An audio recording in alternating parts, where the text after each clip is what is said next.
Hello ବନ୍ଧୁଗଣ, ମୁଁ ଆପଣଙ୍କୁ ସ୍ୱାଗତ କରୁଛି ଏହି ଭିଡ଼ିଓକୁ ଲାଇକ୍ ସେୟାର ଆଣ୍ଡ ସବସ୍କ୍ରାଇବ୍ କରି ବେଲ୍ ଆଇକନ୍କୁ ଦବାଇ ଦିଅନ୍ତୁ, ଯାହାଫଳରେ ନୋଟିଫିକେସନ୍ ପ୍ରଥମେ ଆପଣଙ୍କ ପାଖରେ ପହଞ୍ଚିବ। ବିଶ୍ୱସ୍ତ ବଳଦ ମାଣିକର ଏକ ହୃଦୟସ୍ପର୍ଶୀ ଗୋଟିଏ କଥା ମାଧ୍ୟମରେ ଆମେ ଶୁଣିବା। ସେଟା ଆମେ କିଛି ଶିକ୍ଷା ଗ୍ରହଣ କରିବା ନା କ'ଣ? ଗୋଟିଏ ଛୋଟ ଗାଁରେ ହରିଆ ନାମକ ଜଣେ ଗରିବ ଚାଷୀ ରହୁଥିଲା। ତା ପାଖରେ ଗୋଟିଏ ବଳଦ ଥିଲା, ଯାହାର ନାଁ ସେ ରଖିଥିଲା ମାଣିକ। ହରିଆ ପାଇଁ ମାଣିକ କେବଳ ଏକ ପଶୁ ନଥିଲା, ବରଂ ସେ ଥିଲା ତା ପରିବାରର ଜଣେ ସଦସ୍ୟ।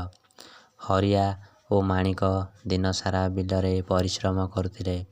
ହରିଆ ନିଜେ ନ ଖାଇଲେ ମଧ୍ୟ ମାଣିକକୁ ପେଟ ଭରା ଘାସ ଓ କୁଣ୍ଡା ଖାଇବାକୁ ଦେଉଥିଲା। ଦୁହିଁଙ୍କ ଭିତରେ ଭଲ ପାଇବା ଏତେ ଗଭୀର ଥିଲା ଯେ ହରିଆର ଗୋଟିଏ ଇସାରାରେ ମାଣିକ ସବୁ କାମ ବୁଝିପାରୁଥିଲା। ଥରେ ଗାଁକୁ ଭୟଙ୍କର ମରୁଡ଼ି ଆସିଲା। ବିଲ ବାଡ଼ି ସବୁ ଶୁଖିଗଲା। ହରିଆ ପାଖରେ ଖାଇବାକୁ ଦାନାଟିଏ ବି ରହିଲା ନାହିଁ। ଗାଁରେ ଜଣେ ଧନୀ ସାହୁକାର ହରିଆକୁ କହିଲା, ତୋ ବଳଦକୁ ମୋତେ ବିକିଦେ, ମୁଁ ତୋତେ ବହୁତ ଟଙ୍କା ଦେବି। ସେହି ଟଙ୍କାରେ ତୁ ଆରାମରେ ଚଳିଯିବୁ। ହରିଆ ବହୁତ ଦ୍ୱନ୍ଦ୍ୱରେ ପଡ଼ିଲା।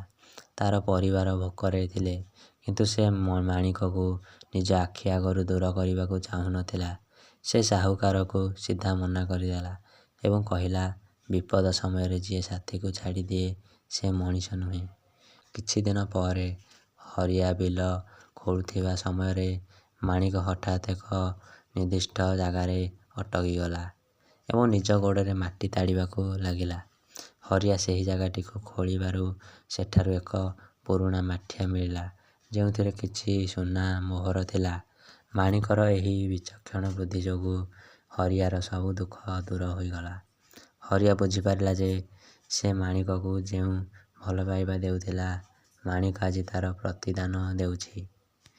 ଏହି ଗପଟିରୁ ଆମେ କ'ଣ ଶିକ୍ଷା ପାଇଲେ ନା, ପଶୁମାନେ ମଧ୍ୟ ଭଲ ପାଇବା ଏବଂ ବିଶ୍ୱସ୍ତତା ବୁଝନ୍ତି। ଆମେ ଯଦି ସେମାନଙ୍କ ଯତ୍ନ ନେବା, ସେମାନେ ମଧ୍ୟ ଆମର ବିପଦ ସମୟରେ ସାହାଯ୍ୟ କରିବେ।